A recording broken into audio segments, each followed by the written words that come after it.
Hello, I'm Jake Boudreau, civic journalist at Telil Community Television. Today we will be speaking with Liberal MLAs about a number of topics and issues of local and provincial importance.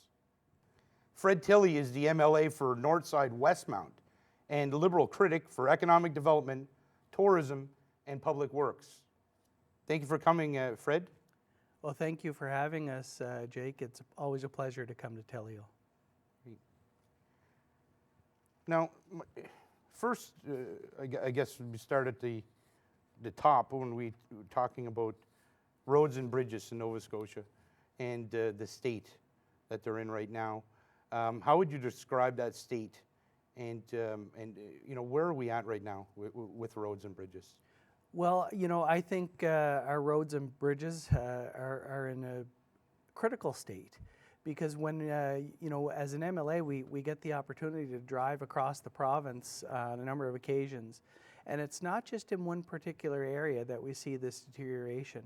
So, for example, in my home area, the 125 series highway has some serious rutting issues that are very dangerous for the public. And we've brought this information to the minister, and it's been, it's 2 years before there'll be a fix for that area, which is not acceptable. And when we talk about bridges, for example, the Seal Island Bridge is a major piece of infrastructure that's been around for a long time.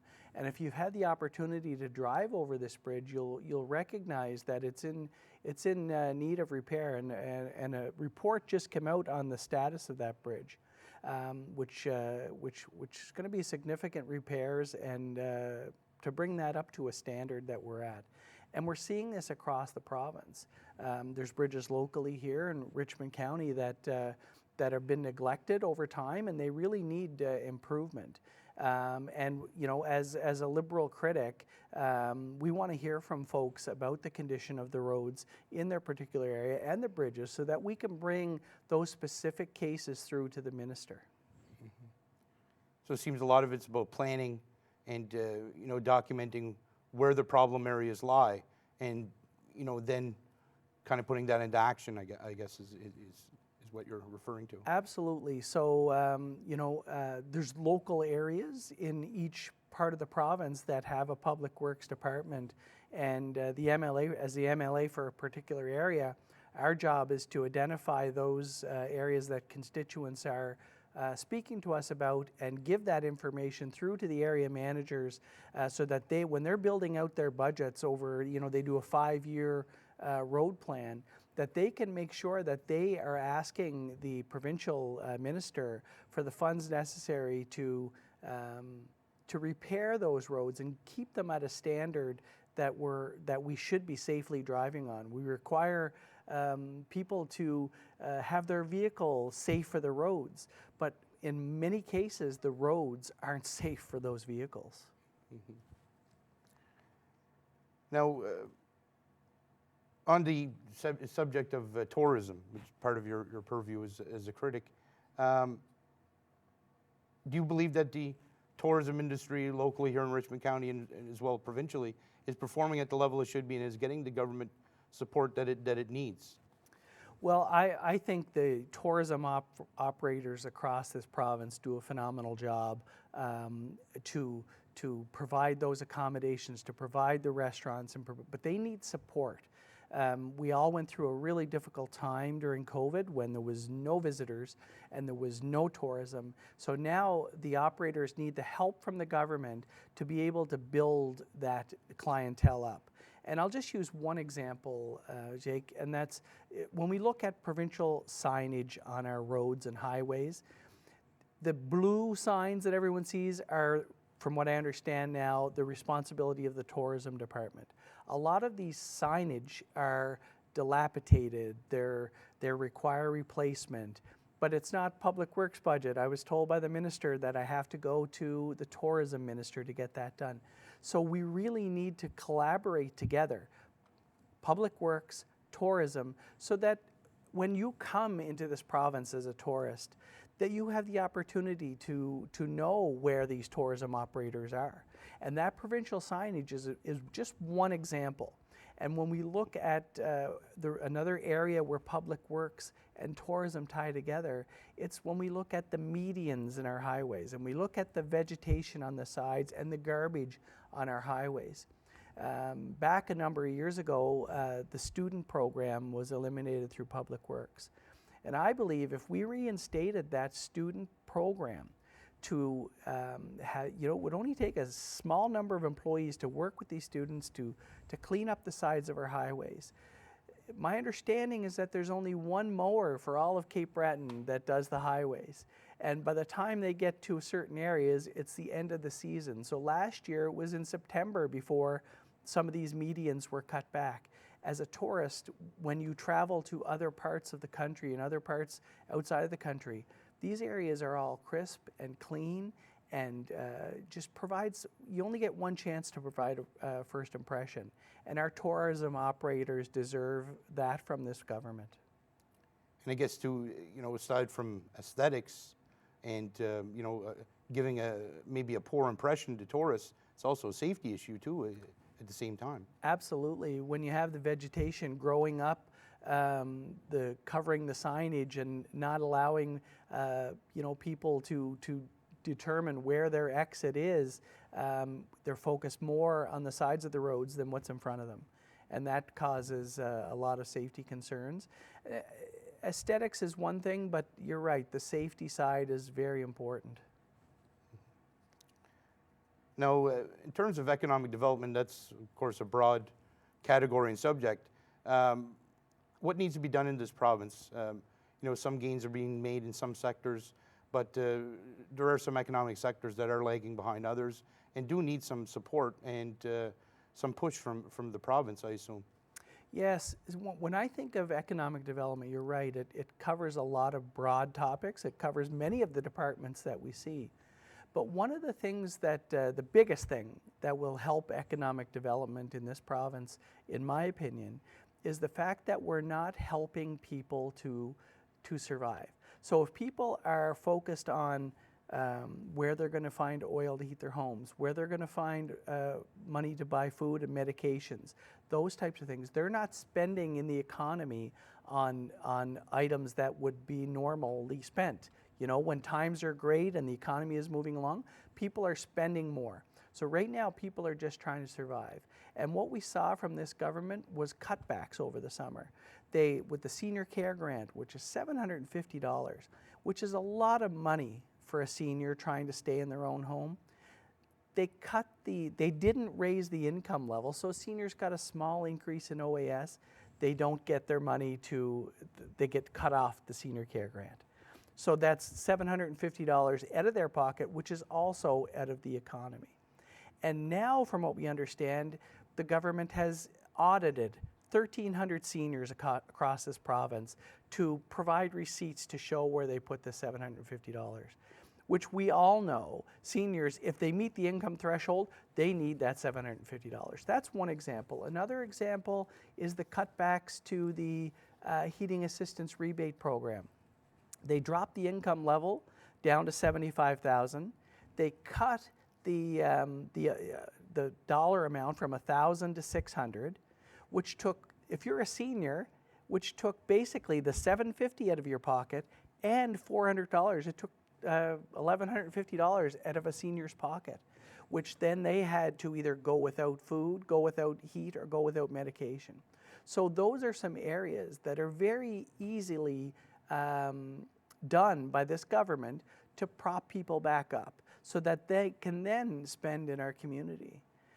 Looking at some of the grant programs and increasing the income thresholds to a reasonable level would do a lot to help spur on our economy as well. Now, I guess beyond affordability issues, are there some sectors of the economy you're looking at, and I'm thinking green energy, for instance. I'm sure you're familiar with the project that's being proposed in Point Tupper, and I assume that's of interest to you because of the potential that program promises. Absolutely, and I think when we look at creation of jobs for instance, when we look at the construction that's happening in different areas of the province, those are all well-paying, high-sustaining jobs. But the problem that we see, and I'll use CBRM as an example, there's over $1 billion worth of construction happening. But in the next year or two, that's all going to be finished. So the community college, that's going to be finished this fall. The hospital will be finished over the next year or two. So we don't see any future investments by this province. The government is doing they're throwing lots of money around, lots of minor investments, but they're not doing anything that's sustaining. So to provide those jobs. So we brought people home from the West to work in these construction jobs. What's going to happen in a year from now when all of these jobs finish and then we lose our workforce again back to? So we need some sustaining jobs. We need some sustaining projects that will help to keep those folks working, and again, which will help our economy as we go forward.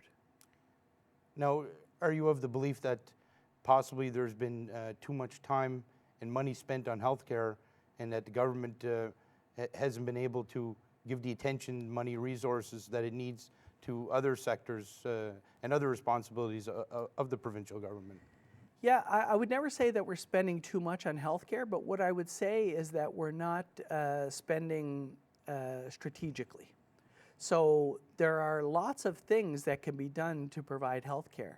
But what we've seen from this government is that they've decided to just throw money. And I'll give you a perfect example, emergency rooms. The wait times in the emergency rooms are just astronomical. Nothing's improved. In fact, it's gotten worse. So if we use the Cape Breton Regional Hospital as an example, wait times can be 10, 12 hours at this hospital. And I myself went through a situation at the regional hospital, and I talked to folks, and I talked to the managers, and I talked to other people. And what they told me was, Fred, you wouldn't believe this. Anything we ask for, anything at all, we get. But to me, we're not strategically looking at what is needed. We're just trying to throw money to fix things when we have to do a complete overhaul of the system. And that's where I'm seeing, but so yes, we've grown the healthcare budget, we've grown it exponentially, but we've not seen those improvements. So 150,000 people are now on the doctor wait list. Surgical wait times have not improved. Offload times have not improved. Wait times at ERs have not improved. So we're not seeing the benefit for all of the funds that we're spending in that area. Now, this has been described as a broad question, and I'm sure it is, but we're going on the 3rd anniversary of the election of the current government. And, an election should be relatively soon, possibly. How do you assess the performance of this government to date? Well, I think all we have to do is to look at the facts of this government. They won the election based on a promise to fix healthcare. And under this government, none of the metrics have improved with healthcare. As I just mentioned, we have a doubling of the doctor wait list. ER times have gone through the roof. Offload times for ambulances have increased. Surgical wait times, we were supposed to be at 24-hour surgeries to catch up and get to the national average. We're nowhere close to that. The delay in the QE2 development in Halifax was a critical piece of infrastructure, is causing further delays. And then I look at a very important project for Cape Bretoners, which was committed to by the previous Liberal government, and that's a PET scanner for Cape Breton. The regional hospital has raised the money to purchase the PET scanner, yet this government has not agreed to carry on the operating costs of this PET scanner. And they keep telling us, it's the isotopes that we were not be able to, and we want to be able to show. Well, at the end of the day, the people of the eastern region of Nova Scotia deserve to have this PET scanner. The money is there to purchase it, and it would prevent so many people who can't afford to travel to stay in a smaller geographic area to get these tests that they need. And so I would give this government a failing grade. So if nothing else has improved, the roads haven't improved, education system has not improved. You know, literally it took so much to get this lunch program, and it's still not operational. We talk about the diabetes monitoring, glucose monitoring, which we fought so hard for, and the Diabetes Association of Canada fought hard for. It's still not implemented, even though it was passed in the spring. I'm getting calls daily, when is the program? Because it's so expensive, but it's so critical to people to be able to manage their disease. So I would have to give the government a failing grade on their promises. They promised a better paycheck for everyone. That didn't happen. They promised a Nova Scotia Loyal program, which would come right out of the gate. We're 3 years in and they're still studying it. These are the types of things, you know, over $1 million, which could have gone into people's pockets, which would do a better job of improving the economy than Nova Scotia Loyal has. So on all fronts, I would have to say that we're much not better off than we were previously. Is there anything else that I haven't asked you about that we haven't discussed? Any other topics that you'd like to raise? Well, you know, I think from my perspective and in Cape Breton, I think we're just such a resilient group, but we need that help. And we need this government to recognize that the working class people, the people that are out working every day, they need help as well. So we need to come up with a program, and I think raising the HARP and coming up with other programs like that will help, will help our economy, but will help people survive as they go forward. It will help them stay in their homes longer. It will help them to make ends meet, and it will just spurn that economy along so that we're all in a better place, and we can not have to worry about whether we're going to heat our home, feed our kids, or whether we're going to buy the medications that we need to keep us healthy. Thank you very much for coming today, Fred, and answering our questions and taking time out of your day to speak with us. It was a pleasure to be here. It's always a pleasure to come to Teleil, and I'd just like to take this opportunity to congratulate Teleil on 30 years of broadcasting in the local community. Without the community broadcasting and televisions like this, it's not the same content that we get from the big providers. The local stories, the local content that you provide for the citizens of Cape Breton and in broader Nova Scotia is second to none. I wish you all the best and another successful 30 years of community broadcasting. Thank you. With me is Ronnie LeBlanc, the MLA for Clare and Liberal critic for fisheries and aquaculture, Acadian Affairs and Francophonie, and Forestry. Welcome, Ronnie. Thank you. I appreciate the opportunity to be here. I guess first off, one of the issues you've advocated for is an increase in the enforcement of illegal fishing. How great is the problem of illegal fishing in Nova Scotia, and which measures should be taken to prevent it? Yeah, so it's a significant issue. I'd say more so in my area, like St. Mary's Bay has been particularly hit with illegal fishing, summer fishery. But in general, across the province, we've seen it in lobster and lately with elvers. And I mean, fishing is primarily a federal issue, but the one area where the province can play a role, and I believe a significant role, is the enforcement of the buyer's licenses. So I think I've been advocating for higher fines and more oversight to make sure that that's monitored, because essentially I strongly believe if you cut off the market, then you dry up the illegal fishery. So that's the approach I think we should take. Mm-hmm. And you noted that higher fines can be a deterrent to, and as well too, the province has a role as far as getting officers out into the field and monitoring what's going on. Exactly. So the government did pass legislation to increase maximum fines, I should say, for illegal buying of seafood by buyers. But what they didn't do is put a minimum fine. So the legislation prior to the amendment, a second offense, there was a minimum fine of $100,000. So they did increase the maximum fines to $1 million for first offense, but they did remove the minimum fine. So I've been hearing from the industry, they're advocating for minimum fines because when it gets to the courts, oftentimes the courts are reluctant to put fines that are of a significant amount, and putting a minimum fine in the legislation would make a huge difference. On the enforcement side, when enforcement officers, this government, their first year, changed the enforcement officers from environment to DNRR, natural resources.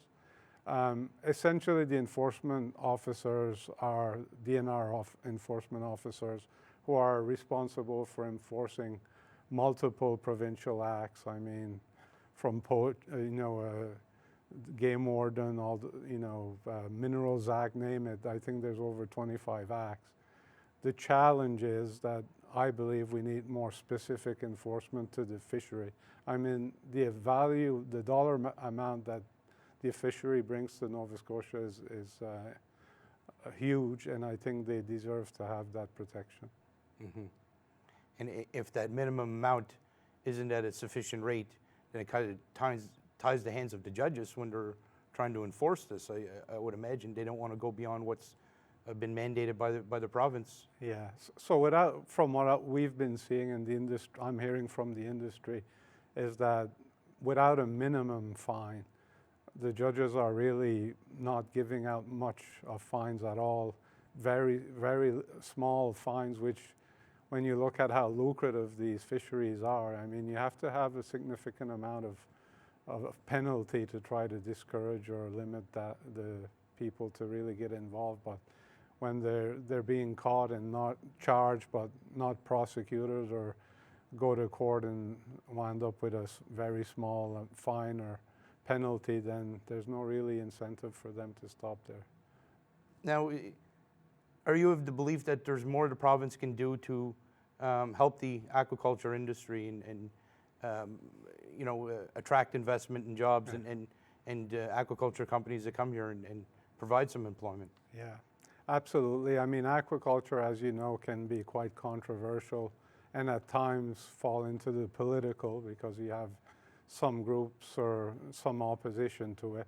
And I think that's where, under the previous government and Minister Caldwell, you had the Dole-Leahy report on aquaculture, and one of the recommendations, set up a regulatory framework that was independent from government with the Aquaculture and Review Board, and then look at a coastal classification map and they are working on that now to decide which locations are adequate for aquaculture and which locations are not. So in saying that, I mean, you have to have for business to invest in Nova Scotia, you have to have some certainty around the regulatory process.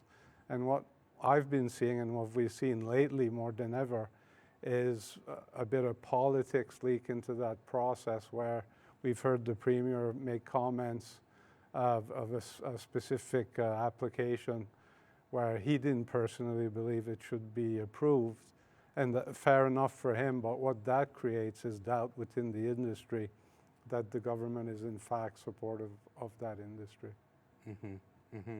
And you would support something that's more arm's length, nonpartisan, neutral in the process, that can divorce politics from this application process and things of that nature. Yeah, exactly, and I think that's where we were. I think there still needs to be some modifications within those regulations, but the question, I guess, for Nova Scotia and for us as politicians is, do we want aquaculture in Nova Scotia? Does it fit here? I believe there's a place for aquaculture in Nova Scotia. In saying that, I think you have to be very strategic, and it has to be at the right places. It can't be, everywhere in the province. And that's why this coastal classification map, if it's done well, will help the industry. But yeah, I think it has to be independent from politics. Now, maybe you can talk a little bit about that coastal classification map that you're talking about. Is it basically designating or identifying areas that would be more suitable for aquaculture development? Exactly. So that process is taking place now. It's supposed to be online, I think, in early 2025. So it would lay out the map of Nova Scotia. There'd be red, yellow, and green zones in the province, where green would be a location would be suitable for aquaculture, red would be a location where it shouldn't be. In saying that, the map doesn't necessarily, lay out where it can or can't be. It still has to go through the Aquaculture and Review Board, through all the scientific work that needs to be done on those locations, and go through a public consultation. But in saying that, I think the map will kind of lay out the vision for the province if done well. Now, on to one of your other critic duties, and that being forestry. Yeah. I know this might be a general question, but how do you assess the state of forestry in Nova Scotia currently? I think forestry right now is in a tough spot, partly with increasing costs, but in large part from what I'm hearing from the industry, the main issue they have is a market for low-grade wood. With Northern Pub closing, I think all of a sudden they have the low-grade wood, which they used to be able to get rid of. Now they don't have a market for. So for a lot of the contractors, I'm hearing that's an issue, because that's wood that stays on the forest floor, which is not good for forest fires and other issues. But for the industry itself, that's revenue they could get that would offset some of the increasing costs. So there is a need for a market for low-grade wood, and that's something that I think the province has to really focus on. It has to be private sector driven. I mean, you need innovation, you need to really be looking at ideas, but the province has to be supportive of the industry to try to get that going. Yeah, and taking off from what you're saying there, is there more that the province can and should be doing in regards to forestry to help along what is a pretty significant industry in Nova Scotia? So I know one thing that the previous government had committed to and started doing is to identify 100 public buildings that could be either retrofitted, or if it's a new construction, add a clean wood biomass furnace. So I know some new builds, I know in Clare, the new villa, La Villa Acadienne, has a biomass furnace there. So that's not a solution for the big picture. I mean, there's a lot of low-grade wood, but that is a start, especially for those doing silviculture that could get rid of some of their low-grade wood. And it is, I've toured a lot of facilities that use that technology, and it is quite environmentally friendly. There's very few emissions. It's 98%, from what I'm told, emission friendly. Yeah. Mm-hmm. And I know it's a general question as well too, but we're 3 years into the current government's mandate, and I guess, how do you assess their performance thus far? Is it a lot of things that should be done that aren't being done, or is it a matter of decisions that should be made that aren't being made? How do you assess their performance and what's been going on so far? Yeah, if I had to assess it, I'd say it seems that they're taking a long time to move on issues. The issue of, for example, of biomass furnaces, that's a question I've asked in every budget session that I've had the last 3 years, that they say it's a priority, but we really haven't seen any movement on it. Around the aquaculture, I mean, the map, say the coastal classification map, that's slated to be coming into effect in this year and online in 2025, which is around the election.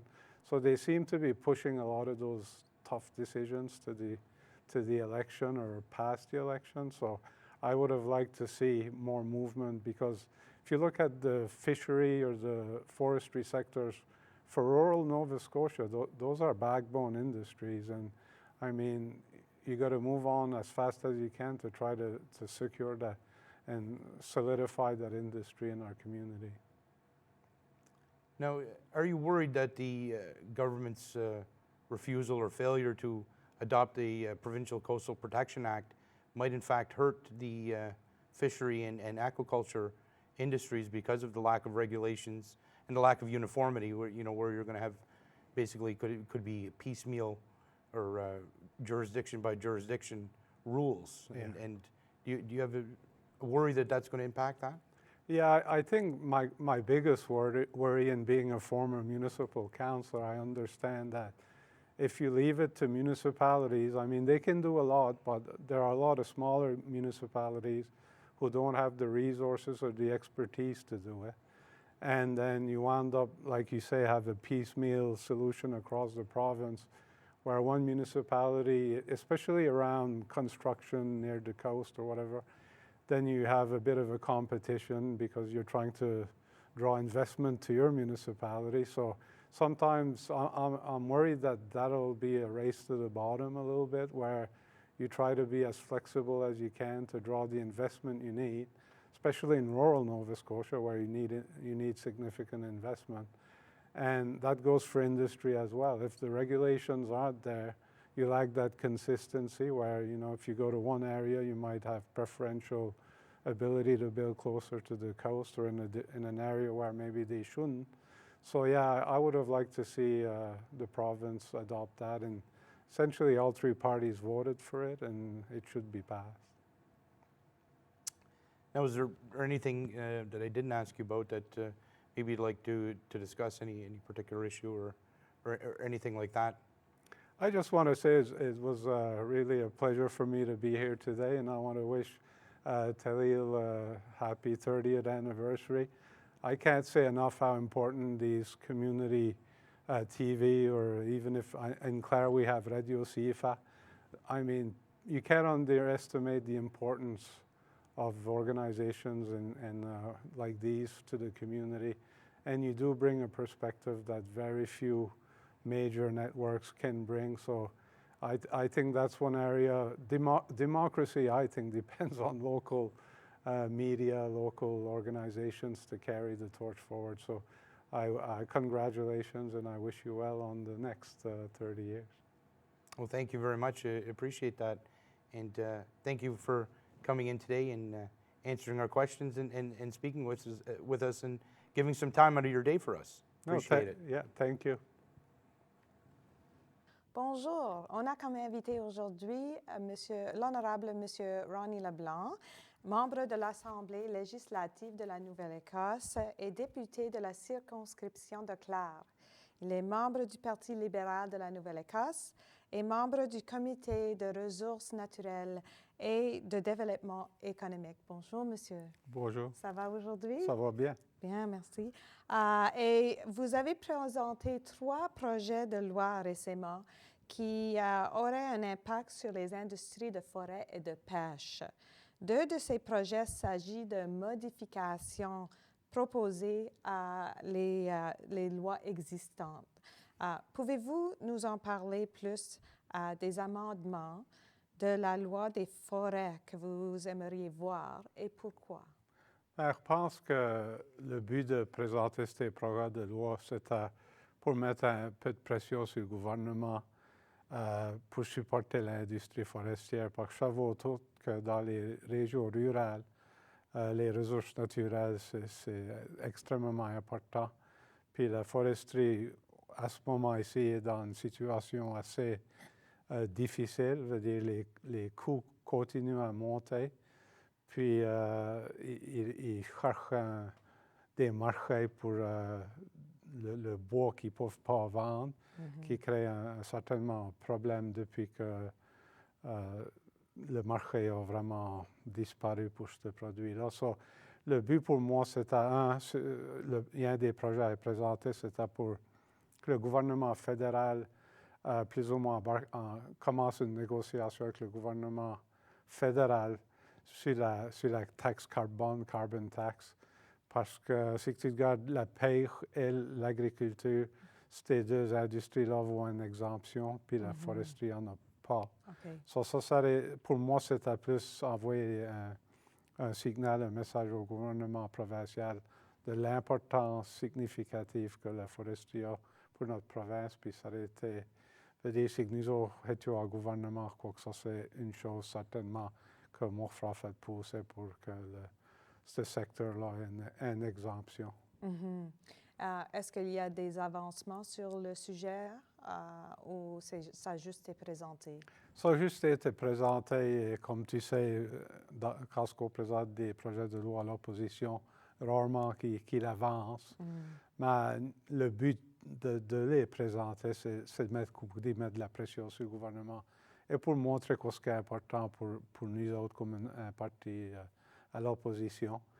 Veut dire, ne pas être d'autre que le gouvernement provincial aurait pu faire un meilleur travail quand on vient à la taxe carbone. Veut dire, beaucoup de monde pense que la taxe carbone a seulement venu en Nouvelle-Écosse l'année passée, mais la réalité, c'est sous le gouvernement McNeil, il y avait le cap and trade qui était en existence, qui a plus ou moins aurait pu être renégocié à la fin de 2023, puis il l'a pas fait. So, pour nous autres, c'est assez d'envoyer le message que c'est extrêmement important. Oui. Et aussi, avec la forêt, il y a amender la loi pour les cas d'urgence aussi. Quand on a vu l'orage de Fiona, puis tout ça, puis ça a tout changé, les feux de forêt, puis tout ça. Alors, pourriez-vous parler un peu plus de ça? Le but de ce projet de loi-là, c'est on voit avec le climat qui change, on voit beaucoup plus d'ouragans et ça qui arrive à la forêt, c'est que beaucoup des arbres tombent partout. Puis le but du projet de loi, ça aurait été de donner le droit des contracteurs, des compagnies qui font ça, de rentrer puis nettoyer. Et pour eux, ça ferait une source de revenus et de bois. Mais de l'autre côté, ça nettoiera la forêt lorsque ça crée un gros danger pour des feuilles. Parce que essentiellement, ça reste là, ça sèche. Puis ça crée de l'énergie qui va faire un forest fire même. Oui, pire. c'est ça. Ouais. Et on a ça maintenant. Les alertes pour être capable d'avoir des feux maintenant, c'est toujours augmenté. Et je crois à cause de tout le bois qui a tombé pendant Fiona et tout ça. Et maintenant, le bois est sèche. Même s'il pleut, on a beaucoup de bois qui est sèche dans les forêts. Ouais. C'est extrêmement sèche. Puis si tu veux dire, tu as besoin de conduire n'importe où, puis de garder, tu vois des arbres à terre partout. Oui. Puis, veut dire, ça, à long terme, ça va créer des problèmes. So, notre parti et moi-même voyons ça comme une opportunité de bailler accès au secteur, à rentrer puis nettoyer ça. Mais en même temps, c'est une opportunité pour nettoyer la forêt d'une manière qui va limiter les feuilles. Oui, fantastique. Vous avez aussi proposé un projet de loi sur la pêche et augmenter d'une façon très significative les amendes si on brise les lois. Oui. Et pourriez-vous nous parler de ça, l'impact que ça va avoir sur l'industrie et pourquoi augmenter d'une façon si significative? Oui. Ça n'y a pas d'autre que la pêche en grande partie. C'est une responsabilité fédérale, mais vraiment la seule endroit que la province peut avoir un impact sur la pêche, c'est à travers des acheteurs, parce que c'est la province qui donne les licences pour acheter et vendre des homards ou du poisson ou du seafood. C'est important que la province prenne ce rôle au sérieux, parce que dans mon opinion, c'est que tu veux dire, il y a la pêche illégale, mais ça prend un marché pour vendre ce produit-là. Puis si tu peux couper le marché, then tu vas limiter le monde qui voit une opportunité. Oui. So, je dirais que la province a un rôle, même quand c'est un petit rôle, c'est un rôle assez significatif. So, pour nous autres, avec la voix attendue de l'industrie, c'est qu'il voulait des amendes qui étaient significatives, qu'elle a plus ou moins dire à l'industrie que si vous embarquez dans des pêcheries illégales, qu'il va y avoir, tu sais, de quoi qui pourrait vraiment avoir un impact. So, je veux dire, on peut faire beaucoup d'argent à la pêche, puis si tu as des petites amendes de 20 25 000 $. So, pour nous autres, c'est à le mettre à $1 million. Mais j'aimerais aussi de voir que le gouvernement, honnêtement, fait le dernier budget, il a augmenté les amendes. Mais ça, moi, j'aimerais voir, c'est des amendes minimum, des minimum amounts, pour que les cours et autres cours.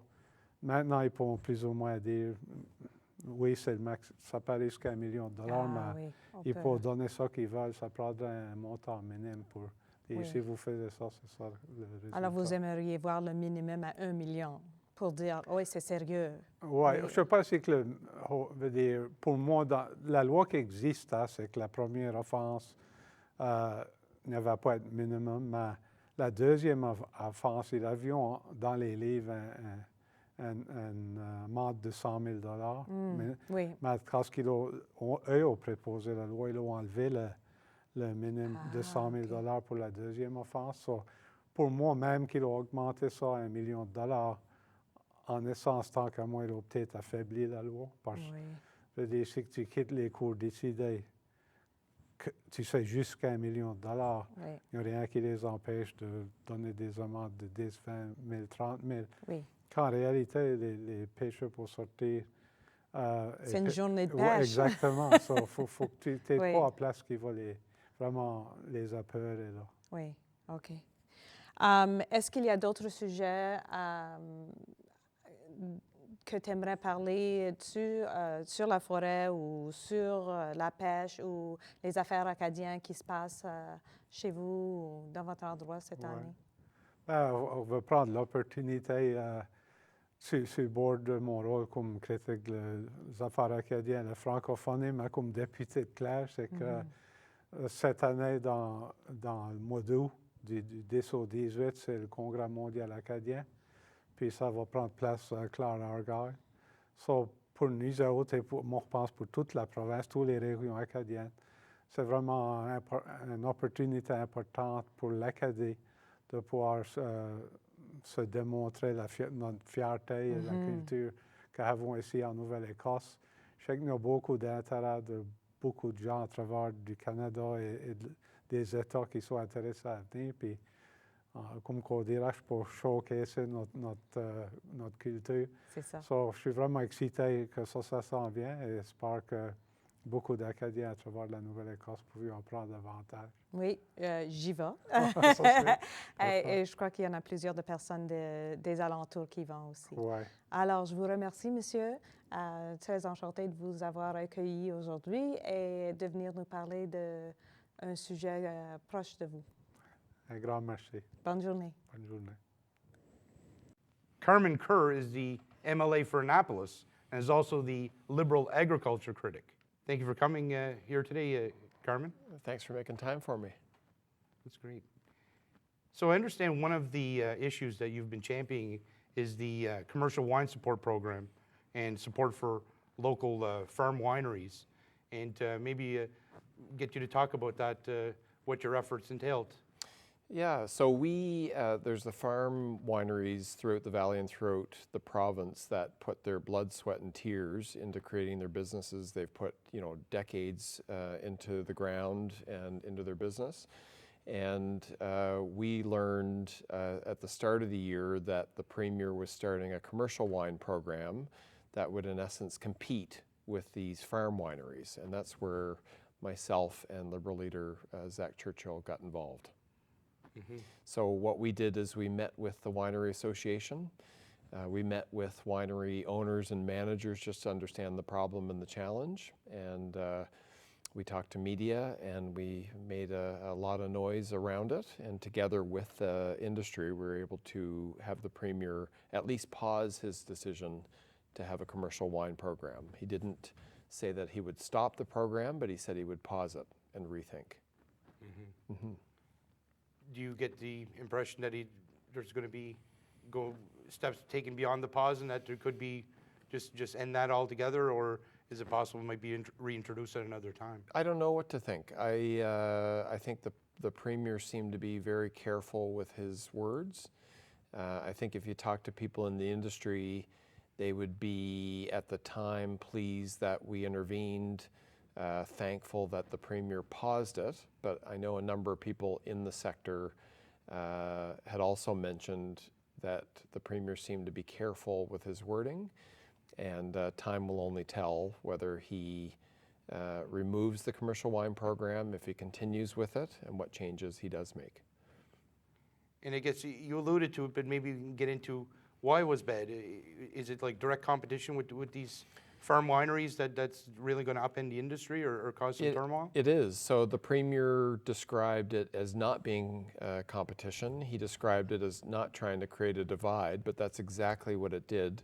You've got, like I said, farm wine producers and owners. They grow the grapes, they grow the wine, they hire local, they do everything right to create a local product. And what this commercial wine program was going to do is reward two different groups, Peller Estates and the Premier's friend through Devonian Coast, upwards of millions of dollars to produce wine that was importing juice from outside the province. So it was in direct competition with those that are growing local, and we just don't think that's right. Now, do you think that there's other sectors within agriculture where there's a danger of same type of thing happening or similar type of thing happening that will require some protection or possibly intervention in the future? Yeah, so lots of different commodities and different agriculture businesses need support. If you look at where I'm from in the valley, the apple producers, they would say that, let's take one apple that people on the island would understand, the Honeycrisp apple. So last year at this time, a Honeycrisp apple would fetch maybe $3 a kilo. Now it's half that. So the price has really dropped out. Part of that reasoning is places like Washington State grow more Honeycrisp apples than we could ever produce. The market becomes flooded, the price is reduced. And so that's just one thing where we can't really alter the price, but we can help with buying habits. We can help fruit growers with infrastructure costs, with recovery programs, that sort of thing. Yeah, but there's other industries that government can always support. I'll take another example. It's hard to market a producer in Nova Scotia and a producer in BC, but there is a lot of room to collaborate with producers in the same field throughout the Maritimes or Atlantic Canada. So looking for new markets for an Atlantic Canadian product or a maritime product per se. Now, when it comes to climate change, do you believe the current provincial government has made adequate preparations to fortify, I guess if you want to say it, the agriculture industry against the effects of climate change? And if they haven't, how have they not done that, or how have they done that? So I don't think they've done enough. I think one example would be the seasonal recovery program, it's called. It's a mess. It seems to have been offered, I think February, just a couple months ago. Doesn't seem to be a lot of thought into that program. Money seems to have thrown at producers. These are vegetable producers or fruit growers and different producers, but the metrics don't seem to make any sense. One producer is evaluated on acreage, one's evaluated on cost of production. It penalizes those producers that have crop insurance. So if you have crop insurance, you're not allowed to access this funding. So I would say that's one example of a program the current government's come out with in the last few months. It doesn't hit the mark. It's a mess, and industry wants a lot more support that way. As far as the bigger picture, we could do more with tying our producers and our farms to efficiency programs. So there's always lots of room to get on board our producers to more solar or more wind possibly, but connecting producers with efficiency programs is always something we could do better. Do you believe it's a matter of possibly having more regulations and more uniform regulations across the province, and where everybody's kind of treated the same, or is it a matter of just a lack of attention to detail, or what do you see as the problem there? Well, one problem that islanders would understand is the Coastal Protection Act. So an example that affects farms and producers in the valley and across the province. All three parties agreed to support and proclaim the Coastal Protection Act. Last minute, the Premier decided he wasn't going to follow through on that guarantee. And that puts our producers, our municipal units, our residents right across the province in jeopardy. So we would like to see, for example, the government proclaim that act. It gives a lot more security to our agriculture industry as they move forward and as they invest in their own properties. And we need the Premier to step up. Now, when it comes to food security in Nova Scotia, do you believe the current provincial government has done enough to secure that aspect of agriculture? So I think every government has a responsibility to keep working at it. I don't think the work is ever done. One thing the government did that we advocated for the last number of years was the school lunch program. So if you're talking about food security or supporting our families in the province, universal lunch program is something we've advocated for, like I said, since I've been an MLA. It's something that the government has agreed to support. So that would be one example where, that should help a lot of families in need, at least in my area. I'm sure up here on the island, that they know they can get one good local healthy meal a day. And for some families, that's absolutely critical. And you're talking about the school lunch program itself, and how would that work with the agriculture industry? You'd basically have some kind of deal or some kind of arrangement with local producers, and they would supply this. How exactly does that work? So I think the short answer, Jake, is we don't know yet. It's recently in this last spring session was announced. I know this week they had a consultation session. They invited people, residents, producers to, I think it was a virtual meeting, come give us your ideas, come learn what the program looks like as of now. But I think it's too early days. The clock's ticking. The program is to be rolled out this fall. So that's something I'll be looking for. We need all hands on deck, and we need government to work quickly to get this rolled out in the next few months. So what other aspects of the agriculture industry do you feel require some action and some attention from the provincial government? So I think you hit the nail on the head.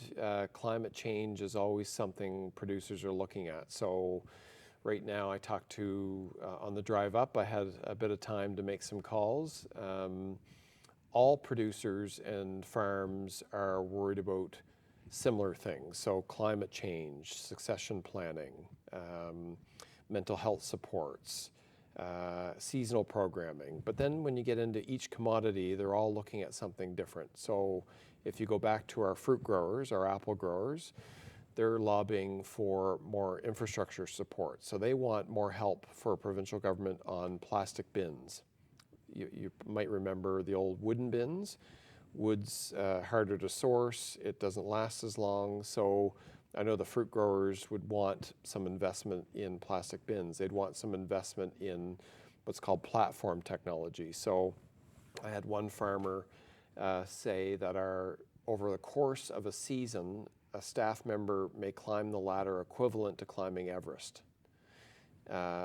They aren't designed to climb Everest, as far as I know, so platform technology would take that climbing out of it.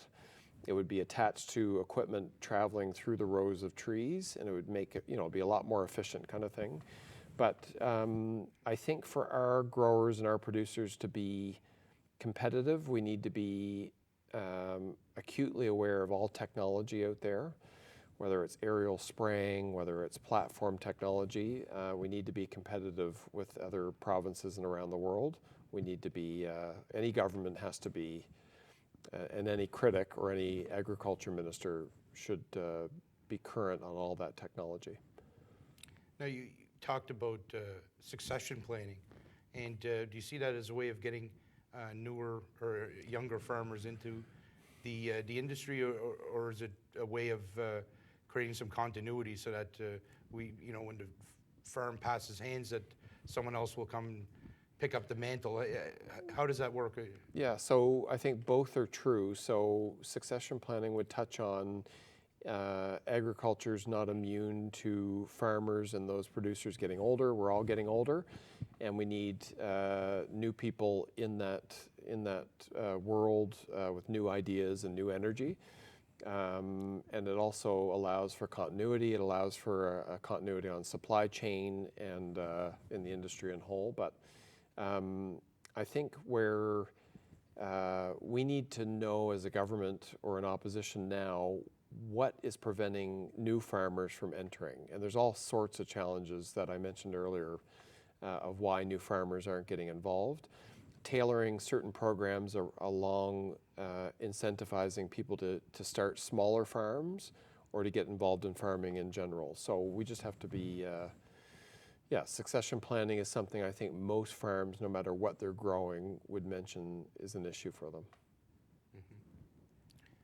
Now, is there anything that I didn't ask you about, any aspects of your role as agricultural critic that you'd like to discuss or talk about? Yeah, I just think agriculture is exceptionally important to our province. We all like to eat. We all need to eat.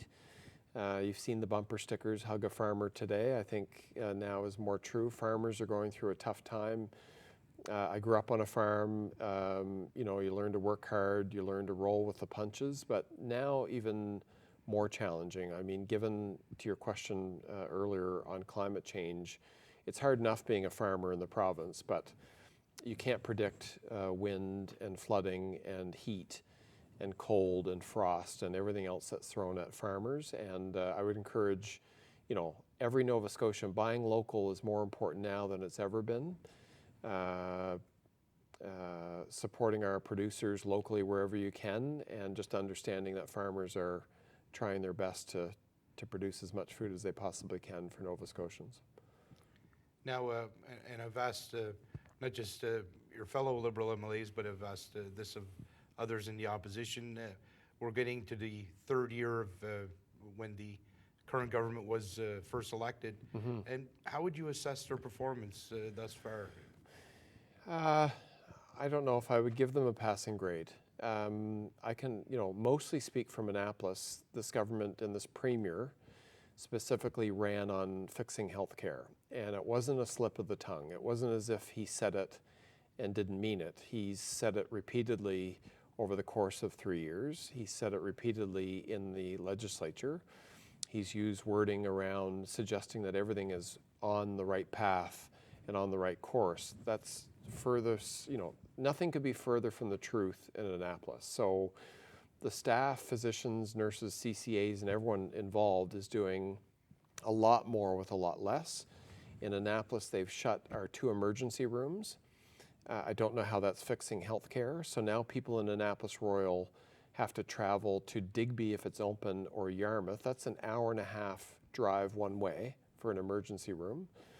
Or you have to go an hour-and-a-half to Kentville.